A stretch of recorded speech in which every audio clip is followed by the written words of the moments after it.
Bismillahirrahmanirrahim. Assalamualaikum warahmatullahi wabarakatuh. Innal hamdalillah nahmaduhu wa nasta'inuhu wa nastaghfiruhu wa natubu ilaih. Wa na'udzu billahi min syururi anfusina wa min sayyiati a'malina. May yahdihillahu fala mudilla lahu wa may yudlil fala hadiyalah. Wa asyhadu an la ilaha illallah wahdahu la syarikalah wa asyhadu anna Muhammadan abduhu wa rasuluhu la nabiyya ba'dah.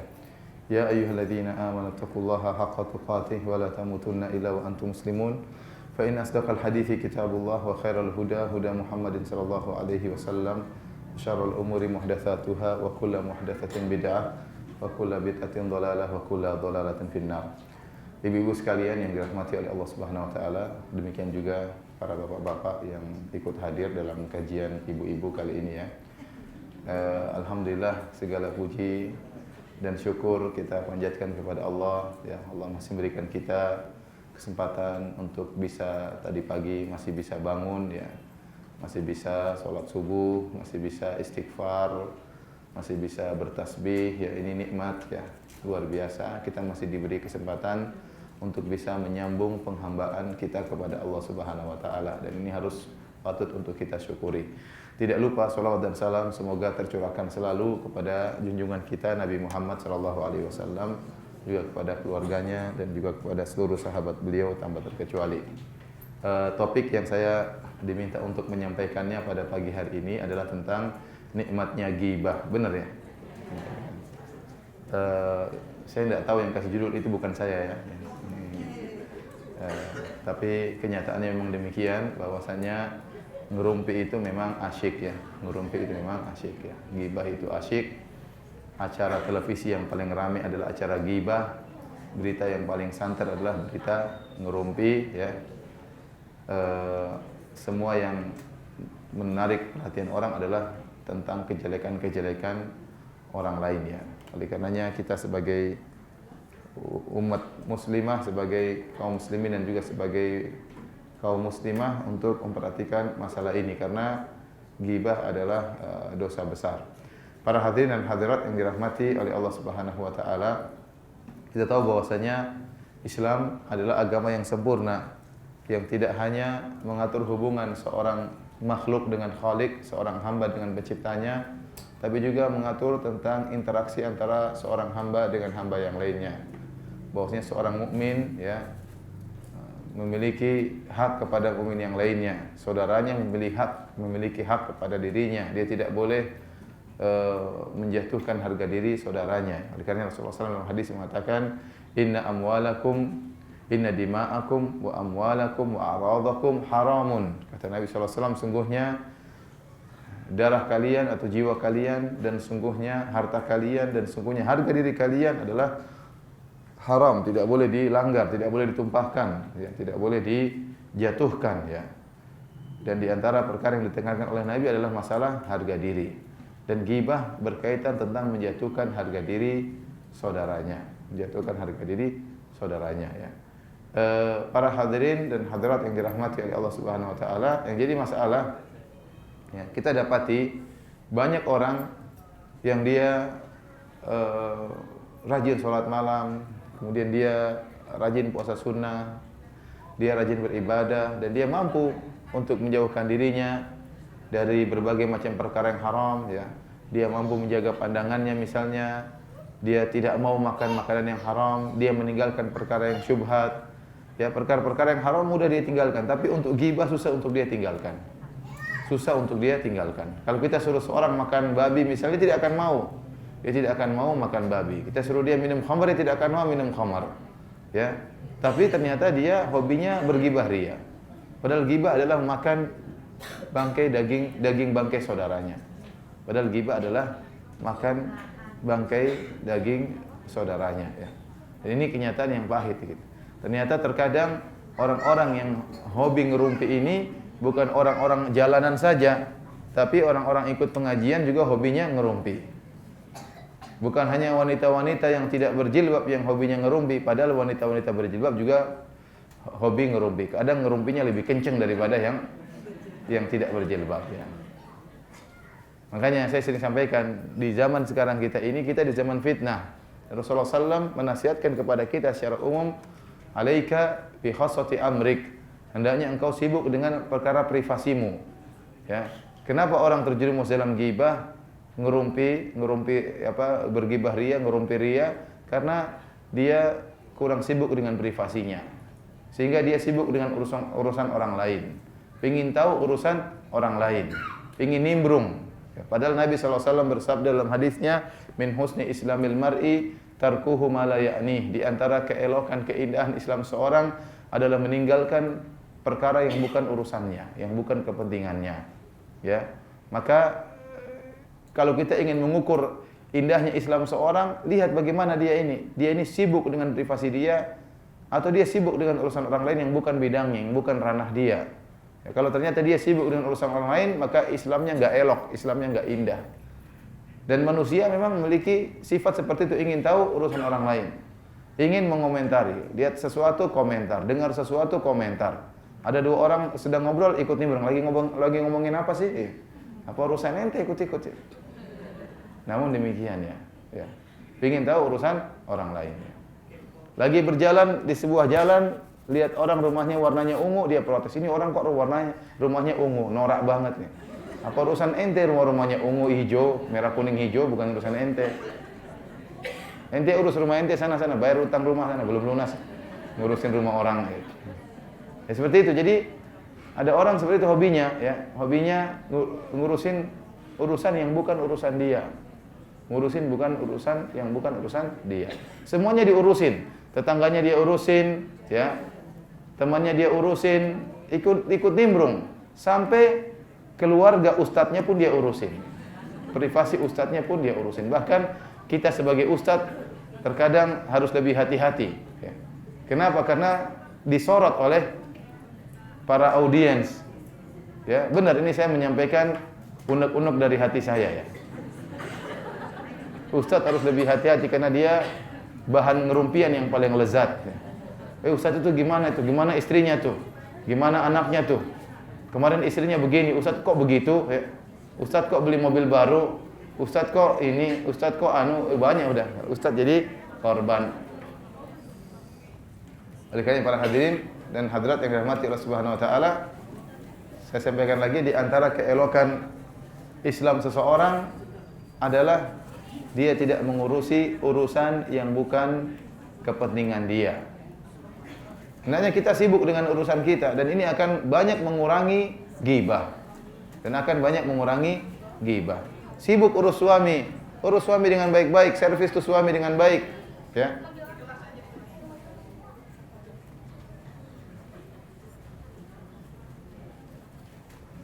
Saya ulangi, di antara hal yang bisa membuat kita terjauhkan dari ghibah, ya alaika bi khassati amrik. Kata Nabi SAW, sibuklah engkau dengan urusan privasimu. Ya. Kalau kita sibuk dengan privasi kita dan urusan privasi kita banyak. Ya. Urus anak-anak hafal Qur'annya sudah beres belum? Nemani untuk murojaah. Ya. Anak-anak kita sendiri sudah beres enggak hafalan kita? Ibu-ibu hafalannya sudah beres atau belum? Belum. Ya. Kapan beresnya? Enggak beres-beres ya. Coba waktu untuk ghibah 1 jam buat hafal Quran, kan lumayan. Ngurus suami sudah beres belum? Belum. Buktinya suami masih mau cari lagi. Enggak beres-beres urusannya. Coba kalau ngurus suami dengan baik ya, perhatikan ya tubuh, jangan terlalu melar misalnya ya. Sehingga nanti kalau kita benar-benar serius ngurus diri kita, perhatian bagaimana penampilan di hadapan suami, servis suami, insyaallah ya banyak kemanfaatan yang dia dapatkan. Maksud saya, privasi kita sangat banyak. Saya aja yang saya urus ya banyak ya. Di rumah yang saya urus banyak ya. Ada ibu saya harus saya urus ya. Ada kakak saya, adik saya harus saya tanya gimana kabar-kabar mereka. Ya. Harus saya sambung silaturahmi dengan mereka. Ada ponakan saya juga banyak, saya harus tengok-tengok mereka. Ada tante-tante saya harus telepon mereka, gimana tante, gimana Bi, gimana kabarnya. Mohon maaf tidak bisa mengunjungi, tapi gimana kabarnya. Banyak yang mau saya urusin. Belum saya harus urus istri saya, itu juga berat urusannya. Dan panjang urusannya. Ya, istri harus diperhatikan, dia atau tidak? Ya. Belum anak-anak sudah 5, ya, harus diurus. Nomor 1, nomor 2, nomor 3, nomor 4, nomor 5. akhlaknya beda-beda, modelnya beda-beda, hobinya beda-beda. Nah, kalau kita sudah sibuk ngurusin ini semua, ya, sudah nggak sempat ngurusin orang. Sudah nggak sempat ngurusin orang lain. Ya. Karena ibu dirahmati Allah Subhanahu Wa Taala, latih diri kita untuk mengurus privasi kita. Jangan sibuk dengan urusan orang lain. Dan para ulama memberikan contoh dalam hal ini. Contohnya, ini contoh sederhana, tapi ini sebagai barometer. Ini contoh sederhana, tidak ngurusin orang lain, tapi sebagai barometer. Contohnya, saya sedang naik mobil sama teman saya. Teman saya naik mobil, dia nyetir, saya di sampingnya. Terus tiba-tiba teman saya terima telepon misalnya. Waktu terima telepon, dia ngangkat suaranya. Ah, nggak begitu. Misalnya. Ya. Tatkala dia selesai tutup telepon, di antara bentuk keindahan Islam kita nggak usah nanya-nanya, diam aja. Siapa tadi telepon? Kalau kita kan gitu langsung. Ya enggak? Pasti. Harusnya kita diam aja udah. Kenapa? Itu privasi dia. Kita nggak usah masuk dalam privasi orang lain. Nah, kalau dia ingin ceritakan kepada kita, dia akan sampaikan, aduh saya ada masalah, Ustadz, ini gimana? Bahkan saya juga tidak ingin campur urusan dia. Saya tidak ingin campur urusan dia. Kalau dia ingin butuh nasihat saya, dia akan tanya, Ustadz, saya ada masalah, Ustadz, bagaimana solusinya? Ya. Kalau kita tanya, itu siapa tadi? Ya. Siapa yang ngomelin kamu? Dia kan bingung jawabnya. Dia mau bilang yang ngomelin saya istri saya, nggak enak. Ya. Saya diomelin istri, kamu diomelin istri ya.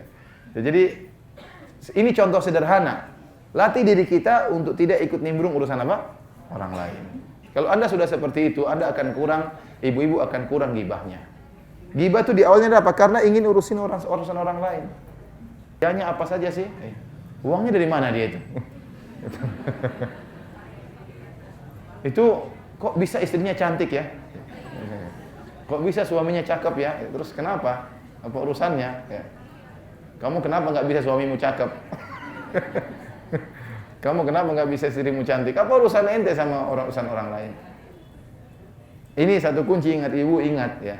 Kata Nabi SAW, min husni islamil mar'i tarkuhu ma la ya'ni. Di antara keelokan Islam seorang, meninggalkan yang bukan urusannya. Dan ini harus dilatih ibu-ibu. Kalau nggak dilatih, hobinya ngerumpi. Benar. Kalau dilatih hal ini, mau ngomong diam. Apa urusan saya? Ini manfaat nggak dengan saya? Kalau nggak, ngapain saya ikut campur urusan orang lain? Ada gini. Kalau Anda tahu urusan orang lain, dalam rangka bantu, ada tetangga sakit ya, urus urusan orang lain. Datangi dia, kasih sumbangan, kasih bantuan, itu ngurusin orang lain, tapi benar seperti itu, nggak jadi masalah. Ada orang kesulitan, kita bantu, itu benar. Ya. Tapi kalau ngurusin orang lain yang bukan urusan kita, dan tidak ada faedah kita masuk ke situ, kita pun tidak bisa menasihati, kemudian kita masuk dalam ranah orang lain, itu tidak benar. Akhirnya waktu kita terbuang-buang, akhirnya kita isinya bergibah ria. Tapi para hadirin dan hadirat yang dirahmati oleh Allah Subhanahu Wa Taala, saya ingin menyampaikan bahwasanya ghibah adalah dosa besar. Meskipun banyak terjadi, namun ghibah adalah dosa besar. Di antara dalil yang menunjukkan ghibah adalah dosa besar adalah firman Allah Subhanahu Wa Taala dalam surat Al-Hujurat, "Wala yaktab ba'dukum ba'dha." Ya. Ayuhibbu ahadukum ayyakula lahma akhihi maitan fakarihtumuh. Ya. Kata Allah Subhanahu Wa Taala, janganlah sebagian kalian menggibah yang lain. Janganlah sebagian kalian menggibah yang lain. Itu menceritakan kejelekan saudaranya, menceritakan sesuatu yang tidak ingin saudaranya diceritakan tentang dirinya. Ya. Kata Allah Subhanahu Wa Taala, wala yaktab ba'dukum ba'dha. Ya. Ayuhibbu ahadukum ayyakula lahma akhihi maitan. Apakah salah seorang dari kalian suka kalau memakan bangkai daging saudaranya? Fakarihtumu, tentu kalian akan benci akan hal itu. Kata ulama, ini dalil bahwasanya ghibah merupakan dosa besar. Kenapa? Karena Allah menyamakan orang yang berghibah dengan orang yang makan bangkai daging saudaranya atau daging bangkai saudaranya. Ya. Ghibah adalah apa? Ghibah adalah dzikruka akhaka bima yakrah. Kata Nabi SAW, ghibah adalah engkau menyebutkan sesuatu yang tidak disukai oleh saudaramu untuk disebut-sebutin. Ini ghibah. Ya. Maka sahabat berkata, "Ara'aita in kana ladhi aqul fi akhi?" Ya Rasulullah, bagaimana kalau yang aku sebutkan benar terdapat pada saudaraku, ya, kata Nabi sallallahu alaihi wasallam, kalau memang yang kau sebutkan adalah benar, faqad iktabtahu. Itulah yang namanya ghibah. Tapi kalau kau menyebutkan sesuatu yang tidak benar pada saudaramu, faqad bahattahu, maka kau telah berdusta atas nama dia. Justru ghibah itu kejelekan yang ada pada saudara kita yang benar-benar jelek, memang ada kenyataannya seperti itu. Itulah ghibah. Ya, kamu jangan ngomong begitu. Benar kok, itu benar begitu memang dia kok. Justru itu ghibah. Kalau enggak benar itu namanya bukan ghibah, tapi namanya bohong. Ya. Namanya bohong. Dan ingat, kita menyebutkan sesuatu yang tidak disukai oleh saudara kita dalam segala hal. Contohnya dia tidak suka kalau diomongkan tentang tubuh dia. Kita bilang itu si gembrot misalnya. Dia nggak suka dibilang gembrot. Meskipun dia gembrot, dia merasa langsing. Ya. Misalnya. Maka jangan kita bilang si gembrot. Ya. Jangan kita bilang si hitam. Ya. Jangan kita mengatakan itu orang itu yang gini itu yang si botak misalnya. Jangan. Ya, dia tidak suka dibilang demikian. Ya. Kapan? Jadi barometernya, kalau dia tidak suka diomongin tentang masalah itu, kita omongkan, maka itu namanya ghibah. Dan kita mengomongkan kejelekan dia dan dia tidak hadir di hadapan kita, itu namanya ghibah. Kalau dia hadir di depan kita, kita jelek-jelekin dia, itu namanya maki. Namanya apa? Maki, bukan ghibah. Ghibah itu kita mencela dia, kita memaki dia sementara dia tidak hadir. Makanya Allah samakan dengan memakan bangkai mayat. Mayat sudah nggak bisa apa-apa. Mau kita jelek-jelekan, mau kita cincang dagingnya, cincang tubuhnya, dia tidak bisa berbuat apa, dia tidak bisa bela diri. Maka Nabi SAW menyamakan ghibah dengan memakan bangkai mayat yang sudah mati.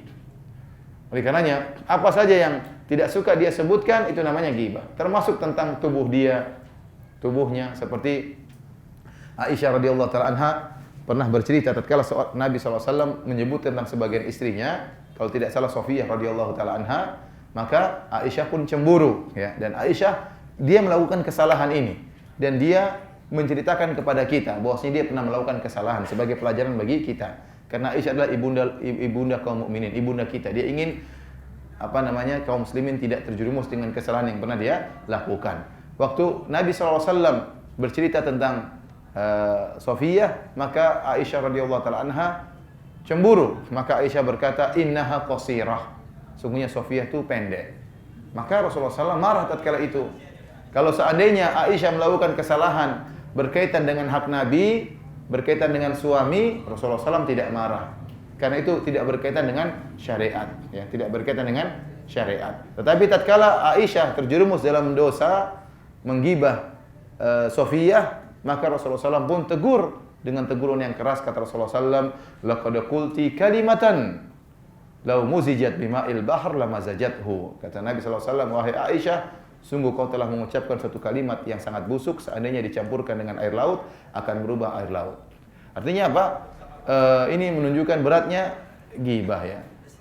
Karena kalau air laut kita masukkan daging bangkai anjing, bangkai babi, tidak akan merubah air laut. Air laut tuh syiddatul muluha, asinnya sangat tinggi sehingga tidak berpengaruh dengan kotoran-kotoran. Meskipun kita masukkan bangkai macam-macam, dia tetap aja terjaga, ya.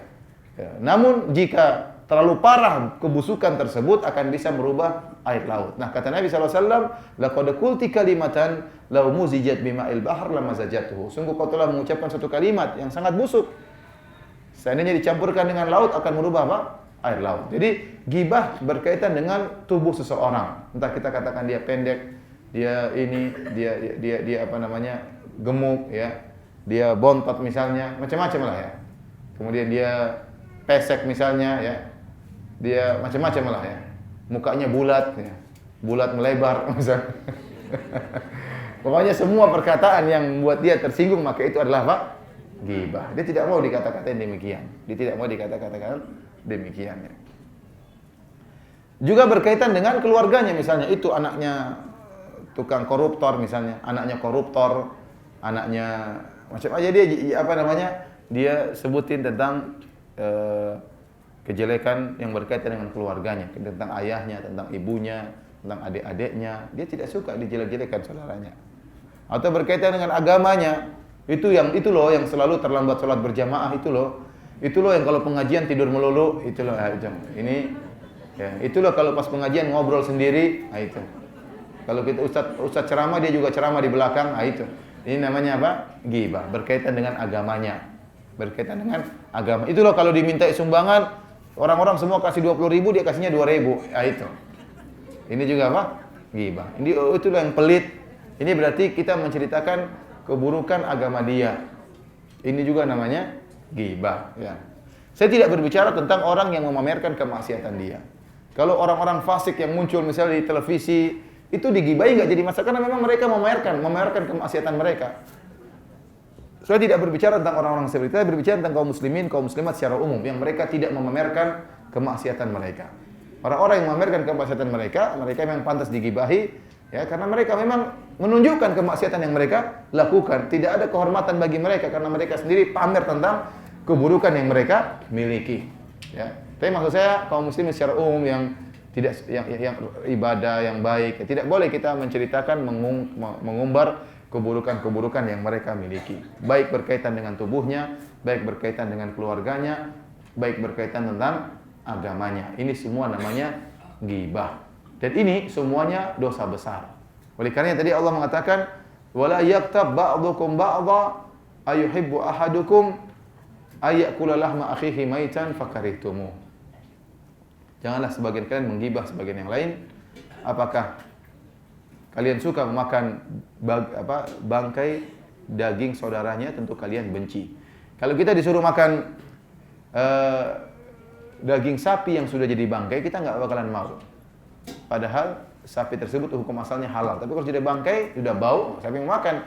Bangkai sapi nggak ada yang makan. Apalagi bangkai manusia. Apalagi manusia tersebut saudara kita, teman pengajian sendiri. Apalagi bangkai saudara tersebut ustadz kita yang kita gibahi. Tentu kita nggak suka. Coba kalau ustadz kita jadi mayat, apa kita mau makan daging bangkai ustadz kita? Tentunya tidak mau. Kata Allah, fakarihtumu, kalian akan benci dengan hal tersebut. Oleh karenanya, para ulama mengatakan mengoyak, ya, ada mayat dikoyak jasadnya itu dosa, tidak boleh. Apalagi mayat tersebut kita cungkil dagingnya kita makan, ini juga dosa besar.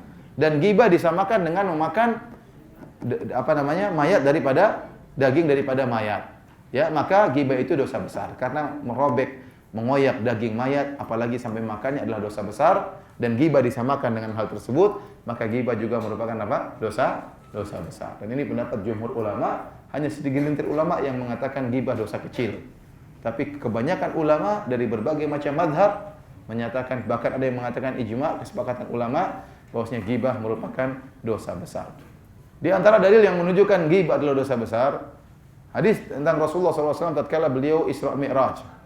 Waktu beliau Isra Mi'raj, beliau diperlihatkan tentang masa depan. Di antaranya Rasulullah SAW melihat di masa depan kelak ada orang-orang yang disiksa di neraka jahanam. Ya, marartu biqaumin lahum adfarun min nuhasin yakhmishuna biha ala wujuhihim. Atau kama qala Nabi sallallahu alaihi wasallam. Rasulullah SAW mengatakan, saya waktu di dalam Isra Mi'raj saya melihat sebagian kaum yang mereka memiliki kuku-kuku dari tembaga, mereka mencakar-cakar wajah mereka, wa ala sudurihim, mereka mencakar dada-dada mereka. Faqultu man haula'i ya Jibril. Aku bertanya kepada Jibril, siapa mereka itu wahai Jibril? Yang memiliki kuku yang panjang terbuat dari logam, dari tembaga, kemudian merobek-robek wajah dan dadanya. Kata Jibril alaihissalam, haula'i alladzina ya'kuluna luhuma ikhwanihim. Mereka adalah orang-orang yang makan daging saudara mereka. Dalam riwayat yang lain, haula'i alladzina yaqauna fi ikhwanihim. Mereka adalah orang-orang yang terjerumus dalam menjelek-jelekan harga diri saudara mereka. Jadi hukumannya seperti ini, dan kita tahu di antara definisi dosa besar adalah dosa yang diancam dengan neraka jahanam secara khusus atau dengan siksaan secara khusus. Oleh karena disebutkan bahwasanya orang yang ghibah disiksa seperti itu, akan Allah buatkan kuku-kuku yang tajam terbuat dari logam, kemudian dia mencakar-cakar wajahnya, mencakar-cakar dadanya. Ya, maka itulah siksaan orang yang terkena yang melakukan ghibah. Di antaranya dalil yang menunjukkan bahwasanya ghibah merupakan dosa besar. Al-Imam Al-Bukhari rahimahullah membawakan sebuah hadis dari Ibnu Abbas radhiyallahu dalam di bawah bab yang beliau beri judul bab ghibah. Bab ghibah. Saking pentingnya masalah ghibah dalam Sahih Bukhari ada bab nanya bab apa? Bab ghibah. Hadis Ibnu Abbas tersebut beliau berkata, marra Rasulullah sallallahu alaihi wasallam ala qabrain. Rasulullah SAW melewati dua kuburan. Faqala innahuma la yu'adzabani. Sungguhnya dua penghuni kubur ini sedang diadab. Wa ma yu'adzabani fi kabirin, dan dua orang ini sedang diadab karena perkara yang mereka anggap sepele. Amma hadza fakana la yastatiru min baulihi. Adapun satunya diadab karena dia tidak bersih tatkala buang air kecil. Wa amma hadza fakana yamshi bin namimah. Adapun yang satunya dia diadab karena dia melakukan namimah, ya. Dia melakukan namimah. Hadis ini menjelaskan tentang sebab diadabnya seorang dalam kuburan adalah karena namimah, dan namimah adalah mengadu domba. Dan namimah adalah mengadu domba. Jadi naqlul kalam bainan nas li ajli ifsad. Jadi dia ini begini, dia datang ke si A, dia ngomongin si A begini, dia ngomong si B, ngomongin si B begini, sehingga A dan B pun saling membenci. Kemudian akhirnya saling bermusuhan, ya, saling bertikai, bisa jadi sampai saling bunuh-bunuhan. Namun kenapa Al-Imam Al-Bukhari menjadikan hadis ini sebagai dalil tentang ghibah merupakan sebab azab kubur? Ya, dijelaskan dalam kitab Fathul Bari, ya, karena ghibah merupakan salah satu bentuk dari namimah.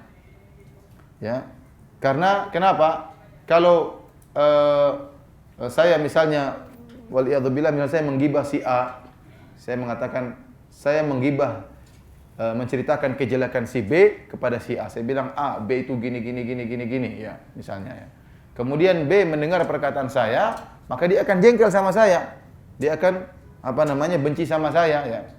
Atau sebaliknya si A juga akan jengkel sama si B karena B ternyata orang jelek. Ya, ini sama dengan merusak hubungan yang tadinya baik menjadi apa? Menjadi rusak. Akhirnya si A sudah tidak respect lagi sama si B, ya.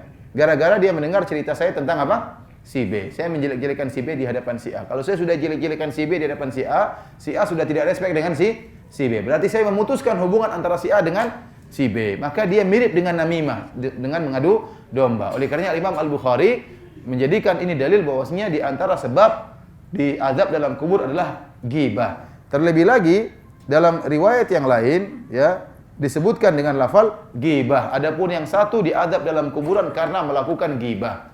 Dalam riwayat yang lain. Dan tatkala kita tahu ghibah merupakan sebab seorang diazab dalam kubur, ini menunjukkan ghibah merupakan dosa besar. Dosa besar. Kemudian di antara dalil bahwasanya ghibah merupakan dosa besar,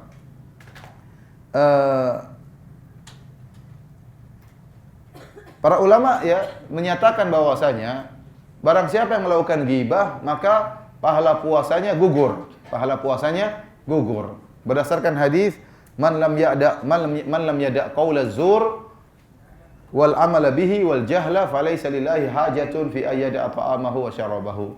Barang siapa tatkala berpuasa dia tidak meninggalkan perkataan dusta, kemudian tidak meninggalkan perbuatannya, tidak meninggalkan kejahilan, maka Allah tidak butuh dengan laparnya dan dahaganya, ya. Ini dijadikan dalil bahwasanya perkataan dusta, kalau seorang berpuasa maka puasanya pahalanya batal.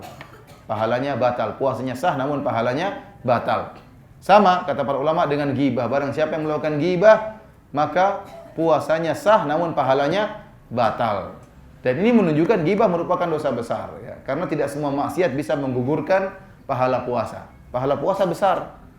Nah, di antaranya dusta menggugurkan pahala puasa. Demikian juga ghibah menggugurkan pahala puasa.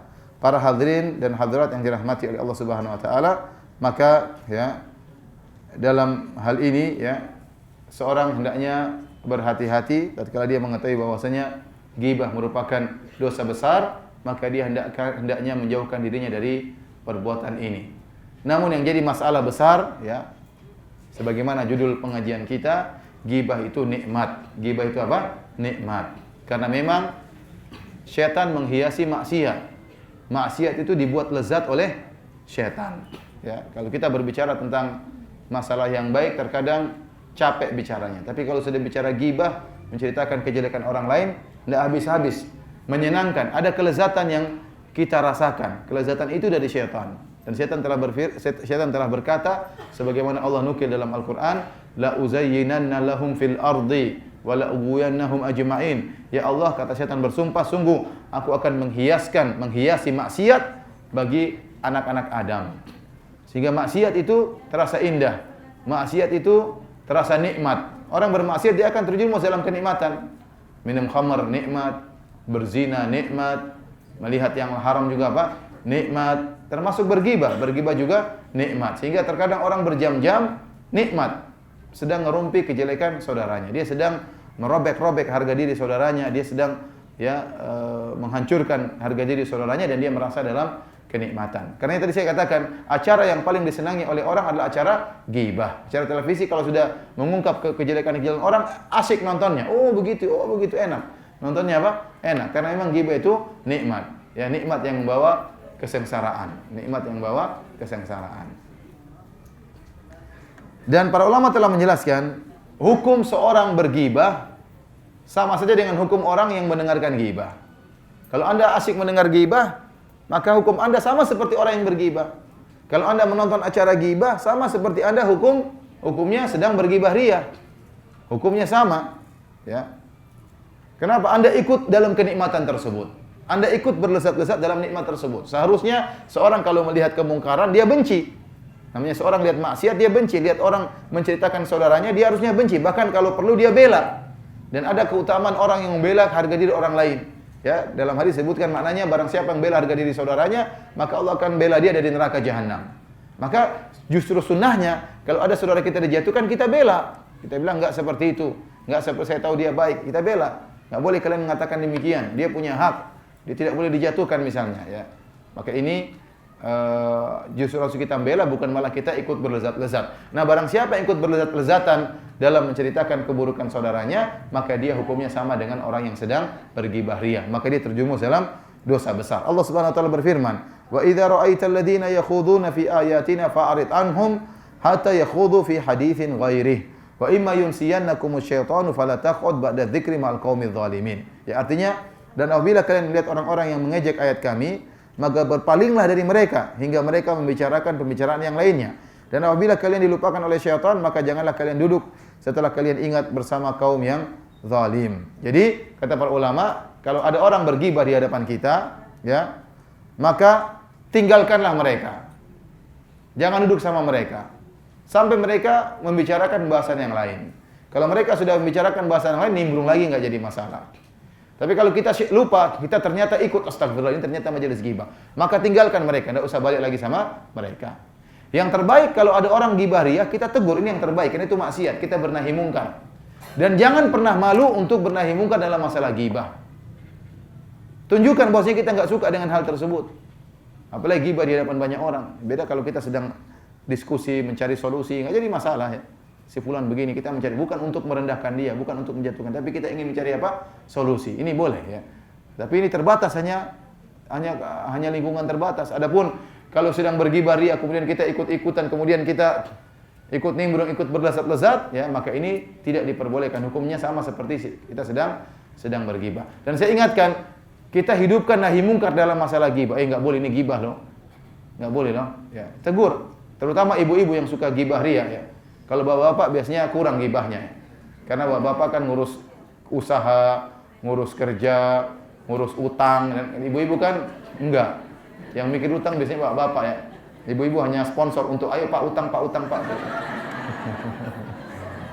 Yang utang bapak-bapak, ya. Yang tanda tangan bapak-bapak, ya. Jadi kata orang, istrinya naik mobil Pajero, anaknya naik mobil bapaknya naik Gojek katanya. Kenapa yang utang? Ibu-ibu yang sponsor, bapak yang tanda tangan, ya. Oleh karena perhatian terus Subhanahu wa taala, ya. Hati-hati ibu-ibu, hidupkan semangat bernahi mungkar. Kalau hidup di antara ibu-ibu, sudah bisa dengan kata yang halus. Udahlah, jangan ngurusin orang lain lah. Bisa begitu. Jangan ghibah, mungkin ini so alim. Mungkin caranya lain, kita apa? Udahlah, jangan ngurusin orang lain lah. Urus suami lah. Biar enggak poligami, urus suami bisa. Nah, ini mungkin dengan halus seperti itu lebih baik, ya. Kalau karena kita bilang jangan ghibah, khawatir dibilang sok alim, sok suci, ya. Demikian orang melakukan kebaikan dituduh dengan tuduhan yang seperti itu, ya. Seperti itu dituduh sok alim, sok suci dan macam-macamnya. Tapi itu perjuangan. Maka saya harapkan ibu-ibu menghidupkan suasana seperti ini. Ya, suasana seperti ini. Istri juga kalau pulang, kalau saya ini kepada bapak, kalau istri kita pulang kemudian ketemu kita, "Pak, tadi ibu itu begitu, wah rumahnya begini." Udah, Kita nasihati istri kita, udahlah kamu urus saya saja, nggak usah ngurus istri orang lain. Ya, ngurus saya aja, ngurus anak-anak. Jadi kita latih istri-istri kita supaya tidak suka gibah. Karena memang sifat perempuan seperti itu. Ya. Ceriwis. Ceriwis, nggak pernah berhenti. Jadi kita harus ngerem. Yang ngerem diantaranya kita sendiri, ibu-ibu, diantaranya suami kita juga harus ngerem kita. Karena kalau kita tidak rem, kita bablas ya. Dan tidak berhenti omongan-omongan seperti itu. Jadi hidupkan suasana seperti itu, saling menegur di antara kita, jangan ragu-ragu. Karena ghibah ini dosa besar. Ingat hadis Nabi sallallahu alaihi wasallam tentang seorang wanita, dzukira lin Nabi sallallahu alaihi wasallam anna fulana, disebutkan kepada Nabi tentang seorang wanita, tasumul lail, taqumul lail, sering salat malam, wa tasumun nahar, sering puasa sunnah, wa tatasaddaq, sering berpuasa, sering bersedekah, wa fi lisaniha syai'un tu'dhi jiranaha, akan tapi omongannya nyelekit, suka menyakiti tetangganya. Nabi ditanya tentang wanita seperti ini, rajin salat malam, rajin puasa sunnah, rajin sedekah, namun suka menyakiti tetangganya dengan lisannya. Kata Nabi sallallahu alaihi wasallam, la khaira fiha hiya finnar. Tidak ada kebaikan bagi wanita seperti ini, dia di neraka jahanam. Ya, sebaliknya, dzukira anna fulana, kepada Nabi tentang seorang wanita, ya. Tusallil maktubah, hanya salat 5 waktu, wa tasum Ramadan, hanya puasa pada bulan Ramadan, wa tatasaddaq bi athwarin min aqid, dan sedekahnya cuma sedikit. Tapi dia tidak ngomongin tetangganya. Maka Rasulullah SAW mengatakan hiya fil jannah, wanita ini di surga, ya. Jadi percuma kalau saya khawatir seorang rajin salat, rajin ikut pengajian rajin, ya. Share pengajian juga apa? Rajin. Dia juga panitia pengajian. Tapi gibahnya juga rajin. Tutup pengajian sana, jelek-jelekin panitia yang lain. Kita panitia panitia itu kayak gini-gini, apa? Jangan. Udah ente ngurus diri ente sendiri. Alhamdulillah Allah berikan kelebihan kepada Anda. Kalau Anda ingin nasihatnya baik-baik, telepon sama panitia yang lain. Kalau bisa jangan begini, kasih masukan. Tidak perlu menggibah mereka. Ya. Ini seperti kasihan rajin ngaji, rajin ini, tapi suka bergibah ria, bisa jadi pahalanya gugur. Ya. Pahalanya gugur. Ditransfer kepada orang yang dia gibah. Ya. Bagaimana lagi? Sholat malam tidak pernah, sedekah juga pelit, puasa sunnah juga tidak pernah, kemudian gibah rajin. Ini lebih parah lagi. Apa yang mau ditransfer sama orang yang dia gibahi? Nggak ada yang ditransfer. Maka dosa-dosa orang lain akan dikirim kepada dia. Makanya Rasulullah SAW mengatakan, man kanat li akhihi madlamatun, man kanat lahu madlamatun li akhihi, falyatahallalhu minhu al-yawm qabla an la yakuna dinar man kanat lahu. Kata Nabi sallallahu alaihi wasallam, man kanat lahu madlamatun li akhihi min irdin aw syai'in falyatahallalhu minhu al-yawma qabla an la yakuna dinar wala dirham. Kata Nabi, barang siapa yang mendolimi saudaranya dengan menjatuhkan harga dirinya seperti gibah dan yang lainnya, gibah, menuduh yang tidak-tidak, ya, atau kezaliman yang lainnya, maka hendaknya dia minta untuk dihalalkan sekarang, sebelum tiba hari kiamat di mana tidak ada dinar dan dirham, tidak bisa dia bayar kecuali dengan kebaikannya. Hati-hati. Kita menggibah orang lain sekarang, ya, dia tidak bisa balas, tapi hari kiamat kelak nanti kita harus transfer pahala kita kepada dia. Kalau seorang merenungkan sekarang, misalnya ada aturan sekarang, siapa yang gibah uangnya dipotong. Misalnya, ente gibah sehari berapa kali? Sekali gibah 100.000, misalnya. 5 kali gibah 500.000. Tergantung yang digibah. Kalau yang digibah tetangga 100.000. Kalau digibah ustadz 5 juta. Misalnya. Berarti kan uang cepat sekali dipotong. Nah, kita kalau mau gibah, kita ragu-ragu, uang saya nggak ada. Setiap gibah dipotong duitnya, gibah tetangga 100.000. Gibah suami 1 juta lebih mahal. Gibah ustadz lebih mahal lagi, karena berbeda-beda ya. Tidak sama hukumnya. Gibah tetangga tidak sama dengan gibah suami tidak sama dengan gibah ustadz. Ya. Gibah terhadap ustadz semakin parah. Padahal ustadz ini sumber gibah. Kenapa orang semua jadi sorotan ustadz ini? Saya bilang tadi, itu nasib ustadz ya. Disorot oleh banyak orang. Ustadz macam-macam dikomentari. Yang komentari murid-muridnya, bukan orang lain. Satu itu gini, istrinya gitu, ini gini, gonta-ganti ini, macam-macam lah. Ustadznya jadi apa? Jadi bahan bicara, kasihan. Oleh karenanya, kalau kita ada peraturan seperti itu, saya rasa nggak ada di antara ibu-ibu yang berani gibah. Coba mau gibah, duit harus siap. Mau gibah bohong enggak? Mau gibah bagi-bagi duit. Masalahnya di akhirat kelak yang dipotong bukan duit kita karena kita enggak punya duit. Kata Nabi SAW apa dalam hadisnya? Yuhsyarun nasu yaumal qiyamati hufatan uratan gurlan buhman. Manusia akan dibangkitkan pada hari kiamat kelak dalam kondisi belum disunat, dalam kondisi tidak berpakaian, dalam kondisi tidak pakai alas kaki, buhman dalam kondisi tidak bawa apa-apa, dibangkit dari kuburan tidak bawa apa-apa, tidak ada uang yang dia bawa. Maka bagaimana dia bayar gibah dia? Terpaksa dia bayar dengan kebaikan yang dia miliki. Jadilah dia bangkrut pada hari kiamat kelak. Kata Nabi SAW, atadruna manil muflis, tahukah kalian orang yang bangkrut? Maka para sahabat berkata, al-muflisu fina man la dinar lahu wala dirham wala mata'. Ya Rasulullah, orang yang bangkrut di antara kami yang tidak punya dinar, tidak punya dirham, tidak punya harta. Maka Rasulullah SAW mengatakan, al-muflisu min ummati, orang yang bangkrut pada hari kiamat, man ya'ti bis salat, bis siyam, bis sadaqah, barang siapa yang yaitu umatku yang datang pada hari kiamat dengan bawa pahala salat, pahala puasa, pahala sedekah, wa ya'ti wa qad syatama hadza, namun dia ternyata pernah mencaci maki si fulan, wa daraba hadza, dia pernah mukul si fulan, ya. Wa qadhafa hadza, dia pernah menuduh yang tidak-tidak, ya. Wa akhadha mala hadza, dia pernah mengambil harta si fulan, wa safaka dama hadza, dia pernah menumpahkan darah si fulan. Ya, maka diambillah kebaikannya, diberikan kepada orang-orang tersebut. Jadi dibayar dengan apa? Kebaikan dia. Dan ini membuat dia bangkrut. Maka jangan sampai kita di akhirat menjadi orang-orang yang bangkrut. Mending uang kita dipotong. Makanya Syekh Utsaimin mengatakan rahimahullah, kalau Anda pernah menggibah orang lain, maka mintalah penghalalan darinya. Bilang, ya akhi, saya pernah gibah, ya ukhti, saya pernah gibah anti. Di mana kau gibah saya? Di pengajian. Saya minta maaf. Saya enggak mau maafkan. Begini ukhti, saya mau bayar. Ya, boleh enggak? Yang penting anti ikhlaskan. Kamu bayar berapa? 3 juta. Kurang. Misalnya. 5 juta. Kalau Anda punya 5 juta, kasih. Yang penting Anda selamat. Yang penting Anda selamat. Yang penting Anda selamat. Saya cerita tentang saya sendiri. Saya pernah menggibah salah seorang ya. Ini semoga Allah maafkan saya. Saya pernah gibah salah seorang, orang itu orang baik ya. Dan karena ada masalah, memang orang ini punya masalah gitu intinya. Saya waktu ngomong sama teman-teman, saya cerita tentang dia. Kemudian selalu gelisah dalam hati saya. Itu bertahun-tahun, sampai 3 tahun saya belum minta maaf sama dia. Terakhir saya nekat.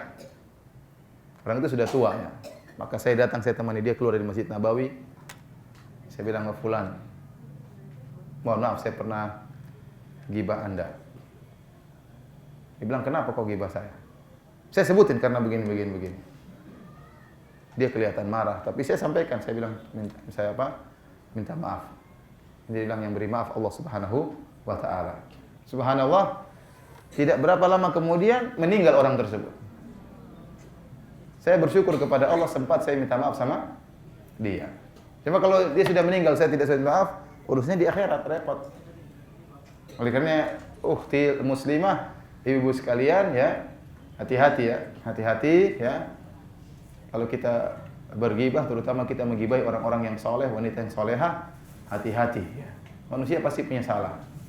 Ya, saya punya salah, ibu-ibu juga punya salah. Maka jangan menjadikan kesalahan tersebut sebagai sarana untuk menjatuhkan harga dirinya. Ya, karena kalau kita menggibah orang lain, kita akan bayar dengan kebaikan kita. Amalan kita yang banyak akan kita paling tidak berkurang. Kita transfer bisa jadi kita menjadi orang-orang yang bangkrut.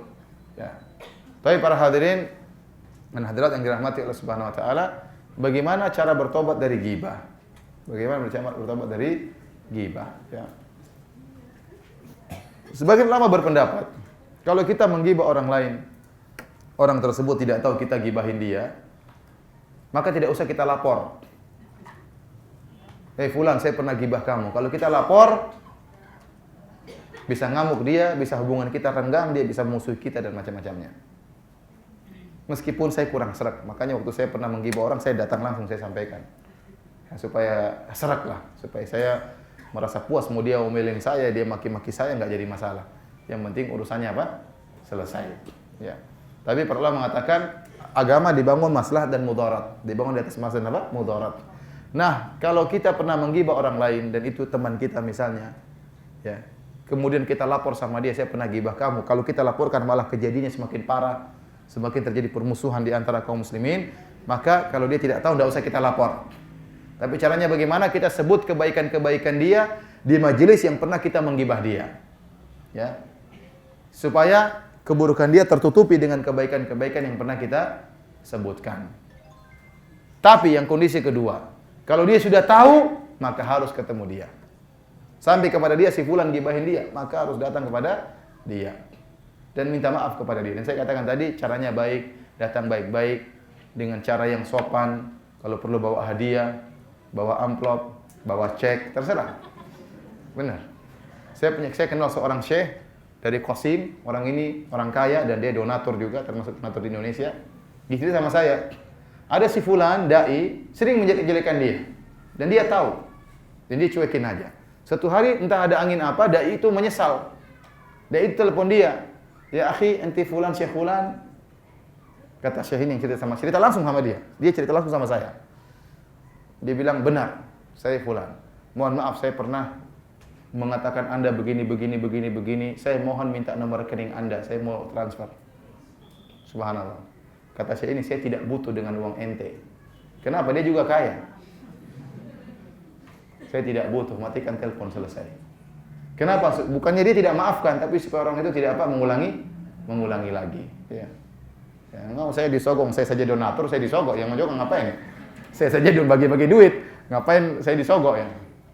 Artinya, kalau kita pun minta maaf sama orang, kita pergi gibah dia, kita dekati dulu sampai hatinya tenang, baru kita masuk. Mohon maaf, saya pernah gibahin apa? Antik. Kalau kita minta maaf juga jangan sombong. Ada orang begitu. Ada orang pernah datang sama istri saya juga kadang-kadang keras ya. Ada ibu-ibu datang minta maaf sama istri saya. Katanya, "Mbak, saya ingin ngomong." "Ada apa?" kata saya. "Mbak, kalau saya punya salah, mohon maaf ya." Istri saya tuh menembak. "Emang kau merasa bersalah enggak? Kalau enggak merasa bersalah, enggak usah minta maaf." "Enggak, saya punya salah." Jadi kalau kita minta maaf, jangan juga kita sombong. "Kalau saya punya salah." Loh, memang kau punya salah. Enggak usah kalau bilang, "Kalau saya punya apa? Salah." Ini minta maaf aja masih ada kesombongan. Bilang aja, "Maaf, saya pernah bersalah sama kamu. Ini begini." Istri saya juga langsung nembak ya. Kamu enggak merasa bersalah katanya. Saya merasa bersalah. Jadi minta maaf, ya dimaafin sama istri Anda. Cuma maksud saya, kalau kita pun minta maaf, kita memang salah, maka kita dengan cara yang baik, jangan perlu angku lagu. Ada bilang, "Ustaz, saya pernah berbuat salah sama orang, saya SMS dia minta maaf, dia tidak maafin saya." Lah, lu minta maaf lewat SMS. Ada lagi minta maaf lewat WhatsApp, gratisan. Lu minta maaf tidak pakai biaya. Ente minta maaf datang ke rumahnya, pakai biaya, beli kue, minta maaf. Ini WhatsApp gratis, ganggu orang, minta maaf ya. Gimana mau dimaafin? Ini minta maaf juga ada seni minta maaf, bukan datang kemudian apa sekedar minta maaf pakai merasa tinggi. Saya minta maaf ya, kalau nggak mau maafin ya sudah, nggak apa-apa. Oh ya gimana? Siapa yang mau maafin? Maafin dengan cara yang baik. Makanya ikhwan dan akhwat yang dirahmati Allah Subhanahu wa taala, hati-hati dengan dosa ghibah, karena ghibah adalah dosa besar. Tapi para hadirin, Allah menyebutkan ada ghibah-ghibah yang diperbolehkan.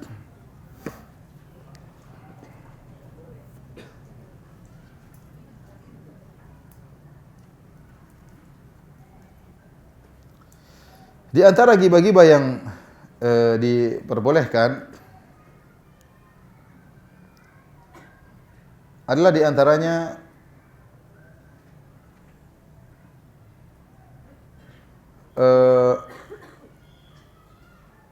misalnya seorang mengadu, dia dizalimi misalnya, maka ini boleh ya. Dia datang ke hakim misalnya, datang ke mahkamah, si fulan telah menzalimi saya ya. Dia tentunya mengkasuskan masalah tersebut, dia akan sebutin apa? Siapa yang menzalimi dia. Ini tidak jadi masalah ya, karena ini ghibah yang diperbolehkan. Kalau dia datang kepada hakim, dia mengatakan saya dizalimi. Siapa yang menzalimi? Adalah pokoknya. Ya sudah, nggak ada kasus kalau begitu. Kalau mau dikasuskan disebutin yang zalimi gini, kezalimannya apa? Ini namanya apa? Ini enggak apa-apa. Ini ghibah karena dizalimi. Contohnya menggibah karena dalam rangka untuk mengenalkan, untuk pengenalan. Misalnya ada orang datang kepada kita di kampung kita. "Kamu kenal enggak si Anto?" "Anto yang mana? Di kampung kita Anto ada dua, yang gembrot sama yang kurus ya." Enggak yang gembrot. Ini bukan dalam rangka menghina dia, tapi untuk membedakan. Kalau ada pembeda yang lain, alhamdulillah kita bilang, anto yang mana? Yang orang Jawa atau orang Aceh? Ya, ini kalau gitu kan tidak ada gibah. Tapi terkadang kita nggak tahu, tidak ada kecuali gemuk dan kurus. Anto yang mana? Yang gemuk apa yang kurus? Yang gemuk. Yang gemuk juga ada dua, yang pintar apa yang goblok? Yang goblok. Yang goblok juga ada dua, yang pincang atau yang tidak. Ini semua gibah semua, tapi ini sebenarnya boleh ya. Ini boleh dalam rangka bukan untuk menghina, tapi untuk apa? Mengenalkan yang mana atau yang mana ya. Misalnya yang jangkung apa yang pendek, kan ada seperti itu orang. Yang jangkung apa yang pendek, yang pendek nggak mau dibilang orang pendek. Ya, akhi, orang meskipun dia punya kekurangan, dia nggak mau disebut kekurangannya tersebut. Ya, dia tahu dia pendek, tapi dia nggak mau dibilang apa? Pendek. Makanya saya bilang si fulan yang tingginya sedang-sedang saja, maksudnya pendek. Yang tingginya tidak seberapa ya. Maksudnya apa? Pendek. Cuma kalimat pendek itu pedis, maka diganti dengan yang tingginya nggak seberapa. Sama saja sebenarnya pedisnya. Tapi ini diantara gibah yang diperbolehkan. Dan dalam ilmu hadis juga ada al-a'raj, ya. Si fulan, kalau nggak salah Abdurrahman bin Hurmuz, namanya al-a'raj, itu yang pincang. Ini perawi hadis, namun ini dikenal dengan al-a'raj. Namanya al-a'mash, Sulaiman bin Mihran al-a'mash. Itu yang pandangannya kurang kuat, namun dia perawi hadis. Maka dia dikenal dengan al-a'mash, bukan untuk menghina dia, tapi itulah gelar dia, meskipun itu berkaitan dengan cacat dia, untuk membedakan perawi dengan perawi yang lainnya. Ini dilakukan oleh para ahli hadis. Rasulullah SAW pernah menyebutkan Dzul Yadain. Perawi hadis mengatakan, aina Dzul Yadain, yang tangannya panjang. Ada seorang sahabat yang apa? Bukan dalam rangka untuk menghina, tapi memang dia dikenal seperti itu. Ini tidak jadi masalah. Ya, bukan dalam rangka menggibah.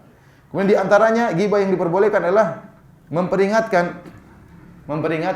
dari keburukan orang lain, ya. Contohnya dalam hadis Aisyah radhiyallahu anha berkata, dalam hadis ya, dari kisah Fatimah binti Qais, ya, binti Qais radhiyallahu taala anha, tatkala dia dikhitbah oleh dua orang sahabat, ada yang melamar dia, yaitu Muawiyah bin Abi Sufyan dan Abul Jaham. Dua-duanya melamar pada waktu yang sama. Maka Fatimah binti Qais kemudian melapor kepada Nabi, mencari nasihat. Wahai Rasulullah, telah melamar kepada saya dua lelaki, dua-duanya orang soleh, Muawiyah dan Abul Jaham. Maka mana yang saya terima? Maka Rasulullah SAW tatkala ditanya, maka dia harus menjelaskan hakikat dari dua orang ini. Maka Rasulullah SAW mengatakan, amma Muawiyatu fasu'lukun la malalahu. Adapun Muawiyah, dia orang miskin, enggak punya harta. Mungkin Fatimah binti Qais tidak cocok untuk menikah dengan suami yang apa? Tidak berharta. Tentu gaya hidup bisa berbeda, ya. Muawiyah tidak punya harta. Wa amma Abul Jaham, adapun Abul Jaham fala yadha'u al-asa an atiqihi. Adapun Abul Jaham tidak pernah meninggalkan tongkatnya dari pundaknya. Artinya darrabun linnisa, dia suka pukul wanita. Kalau kau nikah sama dia, kau akan sering apa? Dipukul. Maka kata Rasulullah SAW, fa'ankihi Usamah, nikahlah dengan Usamah. Akhirnya dia pun menikah dengan Usamah bin Zaid dan Allah berikan keberkahan. Jadi di sini Nabi SAW menceritakan dua kekurangan orang ini. Kenapa? Dalam rangka untuk memberi nasihat. Oleh karena pertama mengatakan, ini diperbolehkan tatkala kita membantah ahlul bid'ah, kita mengungkap kesalahannya, apalagi orang ini bid'ahnya parah, kita bantah di internet, nggak jadi masalah karena ini berkaitan dengan kemaslahatan agama. Kalau tidak dijelaskan kesalahannya, akan banyak orang terpedaya. Ya, akan banyak orang terpedaya, orang ikut kesesatannya. Maka tugas para ulama dahulu mereka membantah, Imam Ahmad membantah, mereka menjelaskan tentang kesalahan-kesalahan rawi, tentang ini perawi yang pendusta, ini perawi yang hafalannya lemah. Ya, sejak dahulu Imam Ahmad membantah para ahli bidah. Ini tidak jadi masalah, ya. Ini tidak jadi masalah. Oleh karena kalau ada orang minta nasihat kepada kita, Ustaz, saya mau dagang sama si fulan. Bagaimana menurut Anda? Maka tugas kita sekarang diminta amanah, jelaskan dengan baik. Si fulan kalau masalah dagang dia begini-begini. Enggak jadi masalah, ini bukan ghibah. Tapi tidak boleh kita tulis di Facebook si fulan begini-begini. Ini semua orang baca. Kita nasihati dia saja, enggak jadi masalah. Enggak jadi masalah ini. Ya. Ini ghibah yang diperbolehkan dalam rangka menasihati. Demikian juga ghibah yang diperbolehkan dalam rangka mencari solusi. Seperti Hind bintu Utbah, istrinya Abu Sufyan. Dia datang kepada Nabi SAW. Kemudian dia mengadukan tentang suaminya. Dia berkata, Inna Abu Sufyan rajulun syahih Walaysa yu'tini ma yakfini wa waladi illa ma akhadtu minhu wa huwa la ya'lam. Kata Hind bintu Abi Sufyan mengadukan suaminya kepada Nabi. Dia mengatakan, "Wahai Rasulullah, suamiku Abu Sufyan seorang laki yang pelit." Ini ghibah atau bukan? Ghibah. Suami saya pelit. Kalau dia memberikan kepada saya tidak cukup buat saya dan tidak cukup buat anak-anak saya, kecuali kalau saya ngambil diam-diam dari dia dan dia tidak tahu. Bagaimana hukumnya? Kata Rasulullah SAW, "Khudhi ma yakfiki wa waladiki bil ma'ruf." Ambil aja kata Nabi, tapi yang apa? Yang cukup buat kau dan anak-anakmu. Ingat ibu-ibu jangan disalahpahami, boleh ngambil uang suami, enggak boleh. Boleh ngambil uang suami kalau enggak cukup untuk makan dan minum, SPP anak-anak enggak cukup, boleh kita ambil diam-diam untuk bayar apa? SPP. Tapi kalau SPP sudah cukup, ibu-ibu juga sudah dikasih makan, dikasih keperluannya, masih ngambil duit lagi, namanya nyolong. Namanya apa? Nyolong. Ya. Nggak boleh nyolong uang suami. Ya. Ini adalah ghibah yang diperbolehkan. Ya. Oleh karena misalnya kita berbicara antara kakak dan adik, ibu ada masalah, ibu kita suka ngomel-ngomel bersama, kita bicara. Dan ini tidak mengapa kita menggibah ibu, karena kita ingin mencari solusi yang baik untuk apa? Ibu, untuk keluarga kita, tentang adik kita. Tidak mengapa, tapi tidak boleh kita sebarkan hanya di antara kita. Tujuannya untuk apa? Mencari apa? Mencari solusi. Ya, ini tidak mengapa dalam ghibah selama tujuan kita baik adalah untuk mencari solusi, bukan untuk marah-marah dan untuk memuaskan hawa nafsu, untuk menjatuhkan dia hanya itu. Kalau itu aja maka itu ghibah yang murni, yang tidak diperbolehkan. Demikianlah para hadirin dan hadirat yang dirahmati Allah Subhanahu wa taala tentang masalah ghibah. Semoga Allah menjauhkan kita dari dosa ghibah ini ya. Kalau ada yang bertanya saya persilahkan.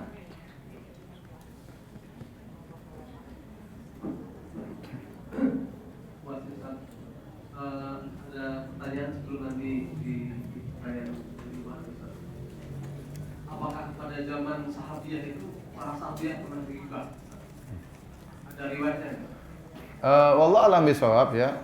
Tidak ada riwayat-riwayat bahwasanya para sahabiat saling menggibah di antara mereka. Kalaupun terjadi seperti tadi Aisyah, karena kecemburuan dia pun menceritakan tentang kejelekan siapa? Sofia. Itu pun Aisyah sebutkan kepada kita, dia pernah bersalah sebagai pelajaran bagi kita ya. Ya.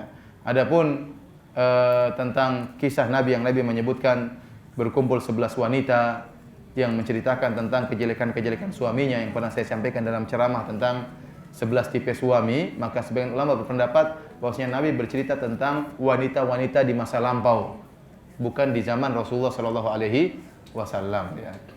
Saya rasa mereka juga tidak sibuk bergibah ria di zaman tersebut ya. Karena di zaman tersebut tidak ada WhatsApp, tidak ada Facebook ya. Kemudian sering terjadi peperangan, mereka sibuk beribadah ya. Kesempatan untuk bergibah ria kalaupun ada sangat sedikit, sangat kecil. Beda seperti sekarang ya. Ibu-ibu banyak kesempatan untuk apa? Bergibah ria ya. Gibah dari jauh juga bisa, bikin grup-grup gibah ya.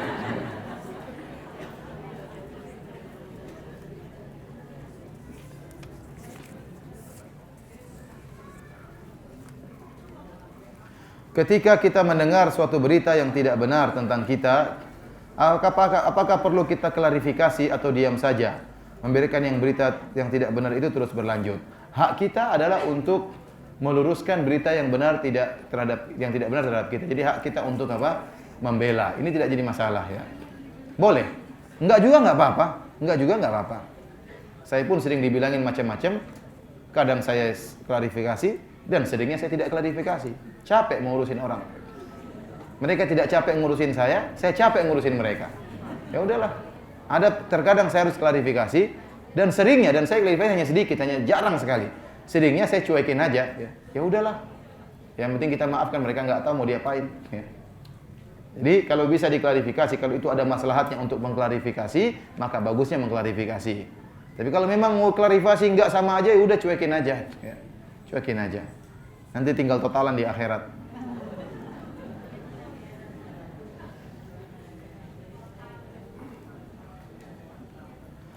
Apakah mencari informasi tentang sekolah pesantren di mana situ akan diceritakan kelemahan sekolah tersebut, kasus-kasus negatif yang diceritakan termasuk ghibah? Saya rasa tidak. Ini nggak jadi masalah seperti tadi.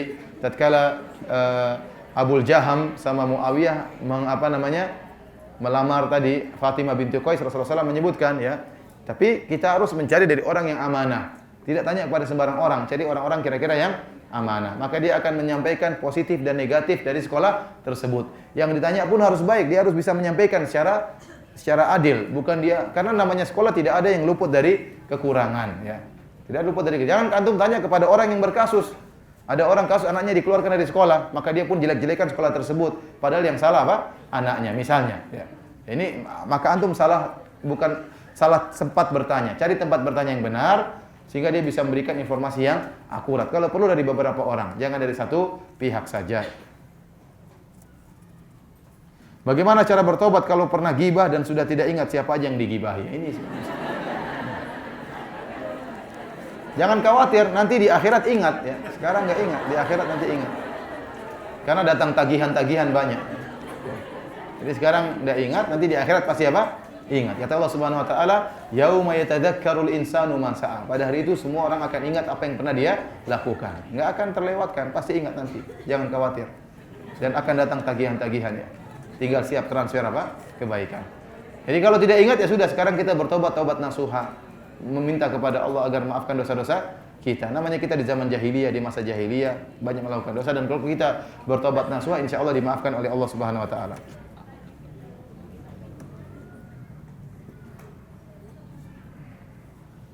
Ustaz, saya pernah dengar ceramah bahwa menjenguk orang sakit yang bukan muslim tidak boleh. Saya rasa tidak benar, ya.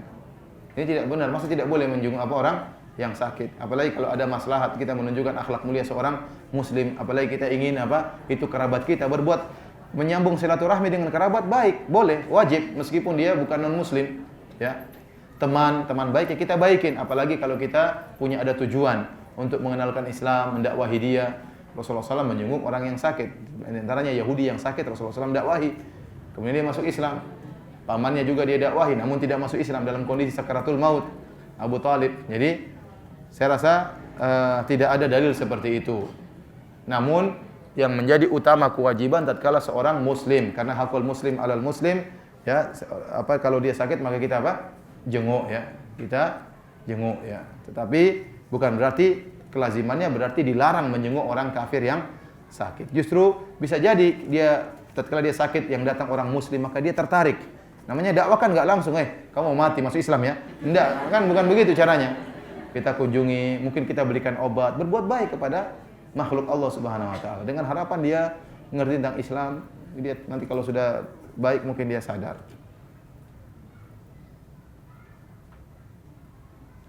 Kebetulan saya pengurus warga di sekitar, karena hal tersebut saya menghindari untuk menjenguk tetangga yang non muslim, sehingga saya digibah karena seolah-olah saya tidak punya toleransi. Bagaimana harus bersikap?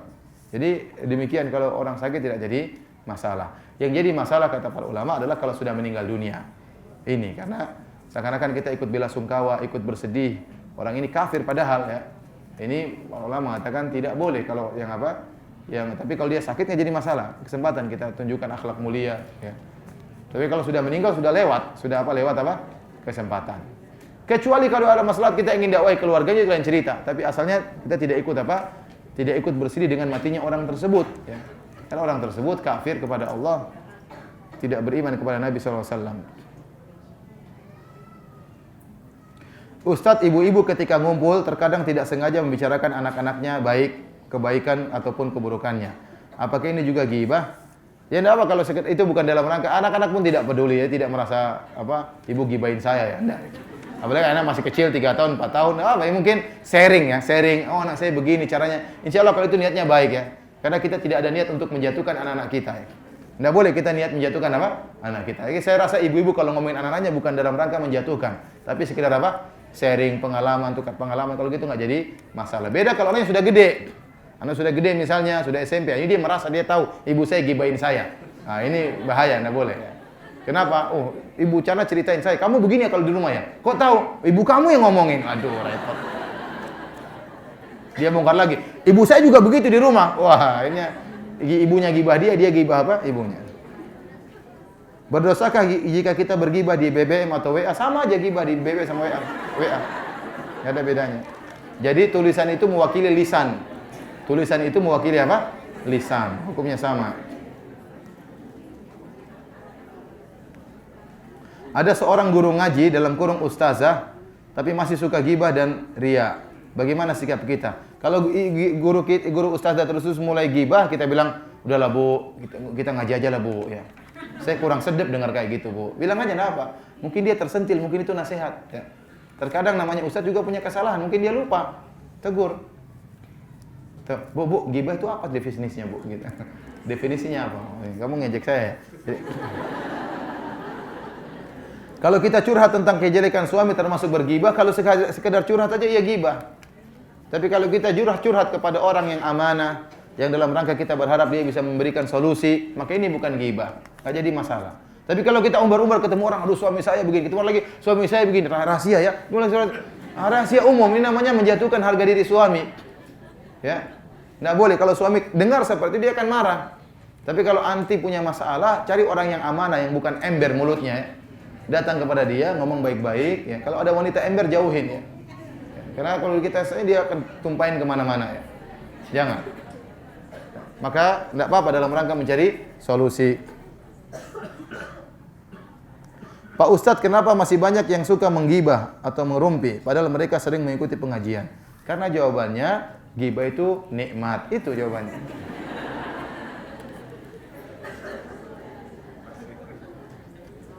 Ustadz, boleh tidak menceritakan kejelekan seorang kepada anak dengan maksud untuk mengambil pelajaran? Kita menceritakan tidak perlu menyebut orangnya. Ya. Kita mengatakan, lihat, ibu kenal ada anaknya, teman ibu seperti gini. Hati-hati, ibu nggak mau sebutin namanya. Karena begini, ini apa-apa, tapi kalau sebutin namanya jangan. Karena itu apa? Gibah. Ya, kecuali memang sudah tersebar seluruhnya tahu, ya itu bukan gibah lagi. Karena memang dia sendiri sudah menyebarkannya.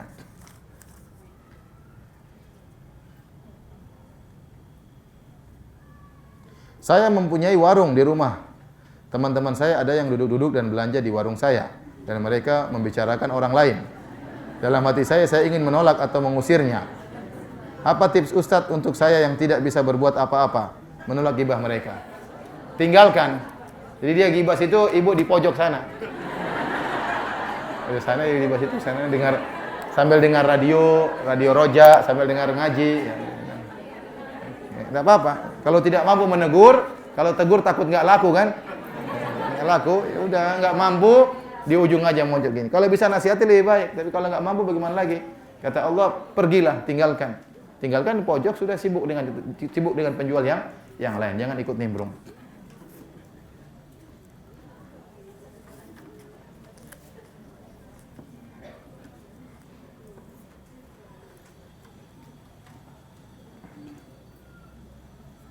Apabila sholat duhur sudah apa ini? Lewat ya waktunya. Pertanyaan, apakah masih mengerjakan sholat qobliyah? Jadi sholat qobliyah itu intinya dikerjakan setelah azan. Itu waktu apa? Qobliyah. Kalau seorang tidak mampu sholat qobliyah langsung masuk waktu sholat duhur, maka dia boleh mengqadha sholat qobliyah setelah itu. Boleh mengqadha setelah sholat apa? Duhur. Dia kerjakan sholat duhur, kemudian sholat ba'diyah, kemudian dia mengqadha yang apa? Qobliyah. Tidak apa.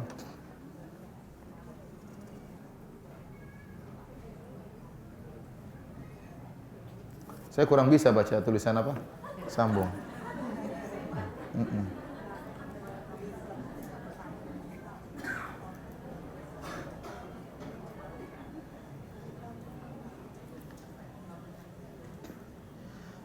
Saya ingin haji dan umrah umur 63 tahun, tapi tidak punya mahram.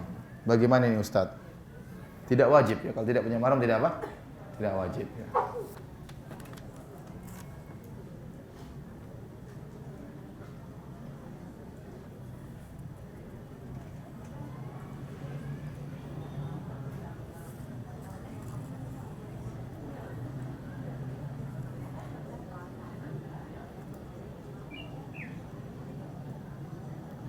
Dalam surat Al-Muzammil ayat 2, "Qumil laila illa qalila." Bangunlah untuk salat pada malam hari kecuali sebagian kecil. Qumil laila illa qalila itu bukan maksudnya bangun tidur ya. Tapi beribadahlah semalam kecuali sedikit engkau tidak beribadah ya. Jadi qum di situ bukan maksudnya bangun dari tidur, tapi bangunlah untuk apa?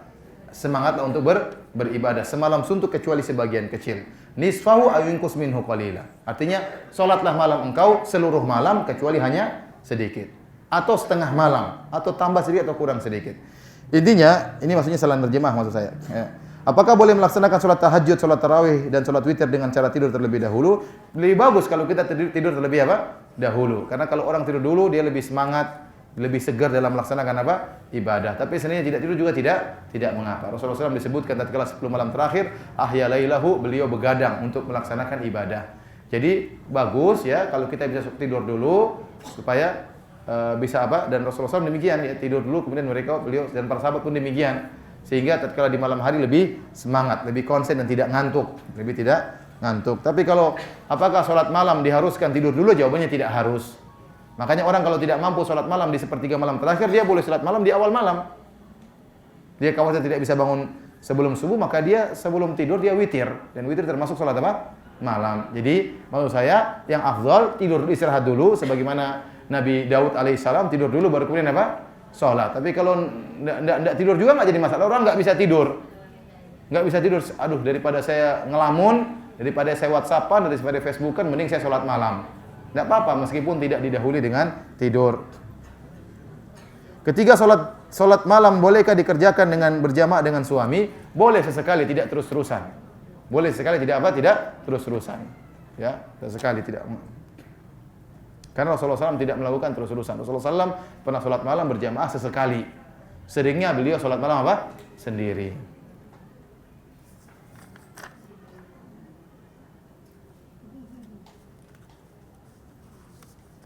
Bagaimana hukumnya menggibah teman kita yang pindah agama? Tidak mengapa, gibah pada orang kafir enggak jadi masalah. Rasulullah SAW mengatakan gibah adalah dzikruka akhaka bima yakrah. Ya, gibah adalah menceritakan hak muslim beda dengan hak kafir. Gibah adalah menceritakan keburukan saudaramu, maksudnya sama muslim. Adapun orang kafir, kalau ada maslahatnya kita gibah enggak jadi masalah. Kalau enggak ada maslahatnya ngapain juga kita gibah. Namun kalaupun kita gibah tidak apa? Berdosa. Cuma kalau kita sering gibah khawatir disebut orang muslim tidak berakhlak ya. Tapi maksudnya tidak jadi masalah. Hukumnya tidak sama dengan menggibahi seorang apa? Muslim. Tapi kalau kita itu membina agama, hati-hati, enggak jadi masalah. Atau kita dakwahi dong orang itu, kasihan misalnya. Tapi menggibah orang muslim tidak sama dengan menggibah orang kafir.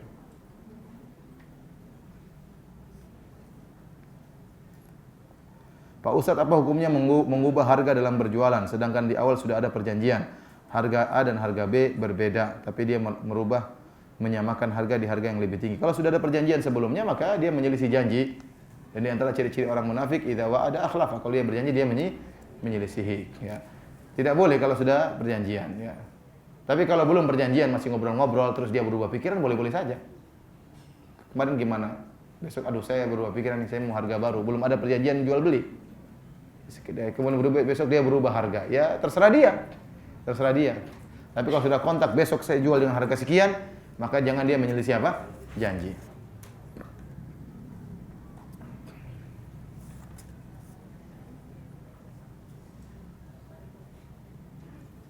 Apakah kita harus mengurangi acara kumpul-kumpul dengan teman biar terjauh dari ghibah? Karena kumpul-kumpul lebih banyak ghibah pastinya, iya jauhi. Kumpul-kumpul dengan anak, kumpul-kumpul dengan istri, kumpul dengan orang tua kita, masih banyak waktu untuk apa? Kumpul-kumpul. Kalau memang kumpul-kumpul seringnya ghibah, maka mending kita jauhi kumpul-kumpul tersebut. Maka saya ulangi tadi, saya sangat harapkan kita harus ada di antara kita yang nekat. Jadi kalau ada yang ghibah, weh jangan ngomong begini dong. Ustadz kemarin bilang apa Ustadz? Ya, misalnya gitu. Atau sudahlah kita bicara ngurusin diri kita. Jadi kasih isyarat-isyarat sehingga saudara kita ngerti bahwasanya itu apa? Ghibah. Kalau kita nggak mulai, kebanyakan orang ghibah karena pekewuh. Itu gini-gini. Iya ya, benar ya. Akhirnya apa? Terikut. Karena kalau dia menyelisih, dia mengatakan ini ghibah, bakalan ditinggalin sama yang lain. Maka perlu ada keberanian untuk menegakkan nahi mungkar. Caranya tadi sudah saya sebutkan tadi dengan cara yang halus. Menceritakan teman yang punya kebiasaan mencuri kepada teman yang lain dengan tujuan agar teman yang lain tidak akan menjadi korban berikutnya, enggak jadi masalah. Kalau memang kita tahu orang itu mulai dekat-dekat teman kita, ceritain hati-hati si fulan. Ya karena terlalu banyak korban yang apa yang jatuh.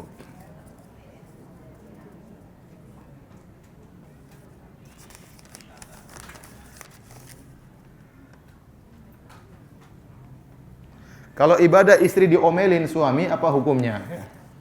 Istrinya ibadah diomelin sama suami. Mungkin ibadahnya tidak pada tempatnya. Kenapa? Pagi-pagi suaminya ingin berhubungan sebelum ke kantor. Istrinya baca Quran 2 juz. Ya gimana? Dan ini kenyataan ya. Ini saya bukan cerita omong kosong, ya ada kejadian seperti ini. Ya. Cari waktu ibadah yang tepat. Suaminya sudah pulang dari kantor melihat cewek bertebaran di tengah jalan, kemudian pulang ingin disambut sama istrinya, sambut istrinya lagi, kemudian baca Quran. Ya, padahal suaminya sudah geregetan ya, ternyata istrinya nggak nyambung. Ini nggak benar, ibadah tidak pada tempatnya. Jadi maksud saya, seorang istri kalau sudah ngaji harus menunjukkan pelayanan kepada suaminya meningkat ya. Bukan bahwasanya akhwat ngaji tidak sama dengan akhwat yang tidak ngaji. Dan dia beribadah pada waktu yang pas.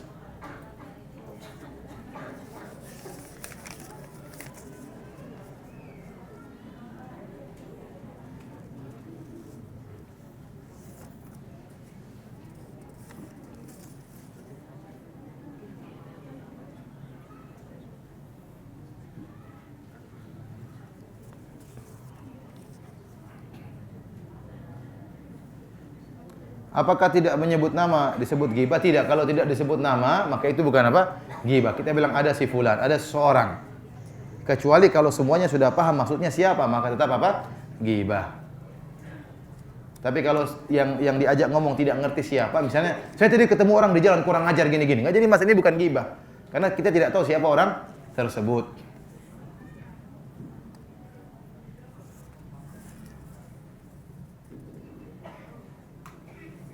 Apakah berkata jujur tentang kebaikan seorang ghibah? Bukan, yang dikatakan ghibah jujur tentang keburukan orang lain. Kalau kebaikan orang tidak ghibah.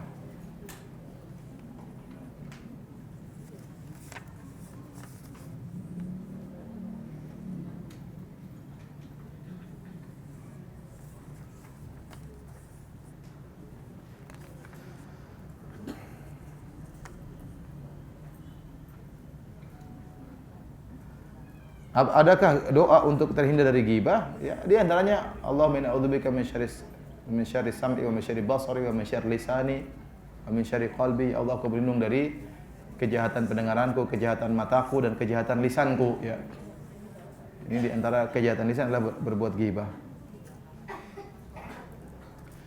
Demikian saja para hadirin dan hadirat yang dirahmati Allah Subhanahu wa taala, kajian kita pada kesempatan pagi hari ini. Kurang lebihnya saya mohon maaf. Semoga Allah mengampuni dosa-dosa kita semuanya. Subhanakallahumma bihamdik asyhadu an la ilaha illa anta astaghfiruka wa atubu ilaik. Assalamualaikum warahmatullahi wabarakatuh.